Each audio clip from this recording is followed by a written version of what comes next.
Here we have a classical project for a delay. It's a solo guitar, and the solo guitar has some breaks and stops, and it's not playing all the time, but there's some air between the licks, and that's why it's so interesting to work with a delay to fill those gaps. Let's first listen to the playback with the solo guitar, but there's no effect on the solo guitar, no reverb or anything else.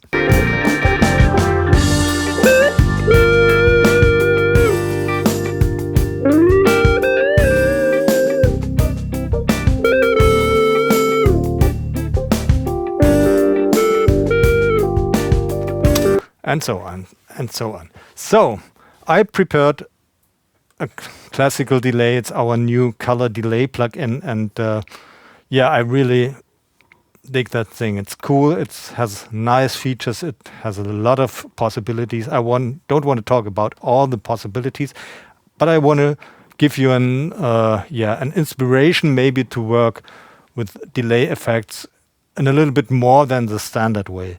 A standard thing would be just to set like the delay time, this one in quarter notes, and to choose a feedback. And yeah, that's about it. The filters are already set. That is something I usually do in almost any delay. I use high and low cut filter to make the sound a little bit different from the dry signal. So let's listen with this standard delay. It's used as an insert in the guitar solo channel. It has a wet level of 22%.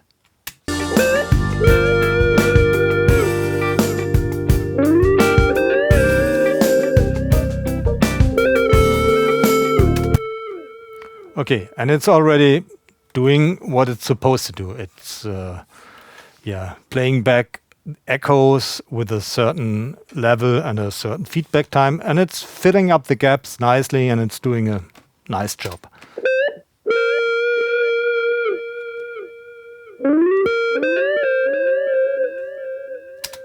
That's a point where a lot of users stop. It's saying it's okay, it sounds fine, don't need more. But I think there's a lot more you can do with delays about that.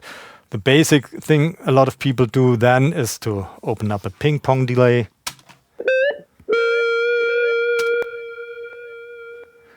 But I must admit, I'm not really a huge fan of ping pong delays. For me, it's a little bit too obvious, at least for solo guitars. If you want to have an effect like on a synthesizer or on an arpeggiator sequence or whatever, you can use it, of course. But in a classic pop song like this with a classic solo guitar, I think it's not the perfect tool. But you can make it a little bit less obtrusive by making it a little bit narrower.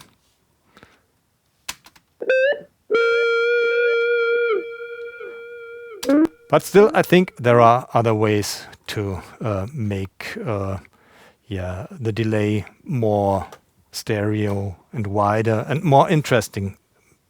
Maybe using a chorus and putting a modulation effect and a really nice stereo image on that echo. Okay, now it's getting a little bit wider. I'm just doing a little bit more. Okay, now it's close to too much. Yeah, I think it's a little bit too much. Okay, turning it down. Okay. And then another thing is to work with effects on the effect, to maybe use like a different color on the sound, add some distortion maybe for the echoes.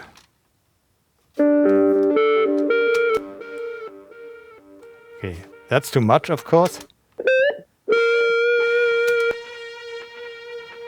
At least for this song, so I turn that one off, but maybe emulate a tape machine again, a tape saturation on the delay. That's really nice. That's a nice drive and nice saturation and a little bit of wow and flutter. That's a little modulation to make the signal more lively and more interesting.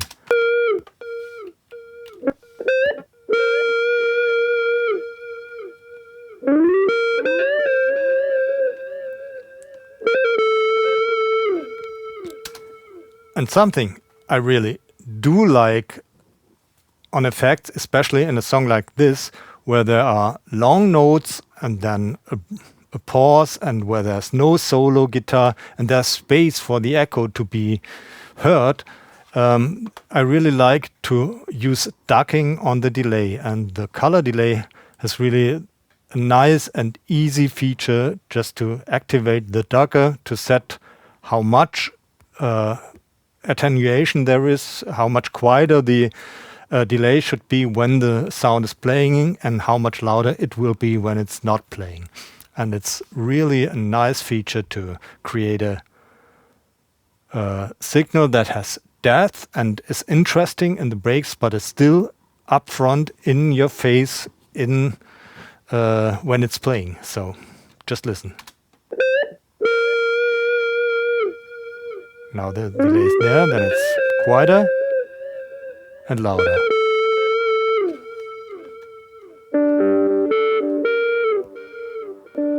Okay, and that's together with the music, it's the solo stays in front, but it's still big and large and has a nice depth.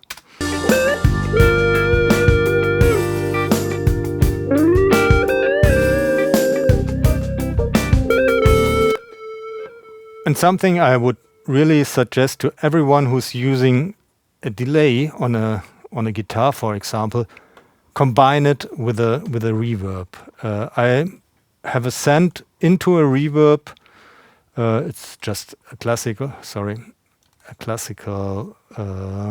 plate effect. Here it is.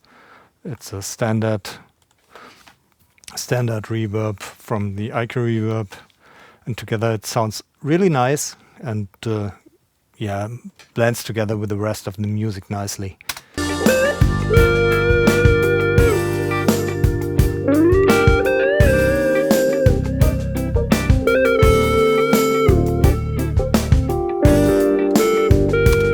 If you want to, you can also use the diffusion of a delay. That's a feature where there are more reflections, like in a real room, and it sounds a little reverb-ish and a little bit like a real room sound, and it adds even more depth to the signal. And I just turn off for comparison the reverb send. Now it's just the diffusion of the delay plug-in. Can you hear? Make it really loud now.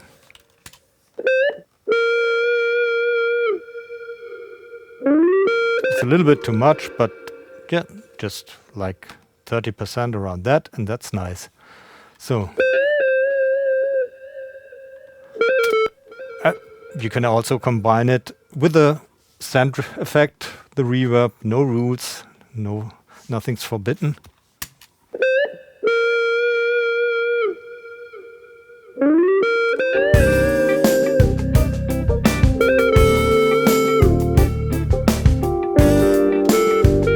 Still sounds clean and is direct enough without sounding dry and boring in a way. Just let me turn off the delay and the reverb for you to hear the difference.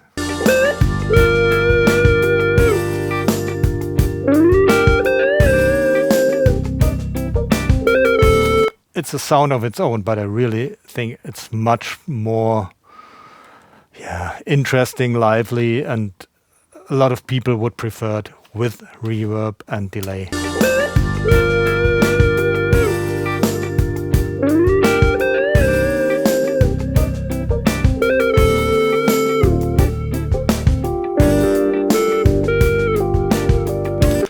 Yeah, and that's it. The way you can work with a delay on a, let's say, normal classical solo guitar in a standard pop song.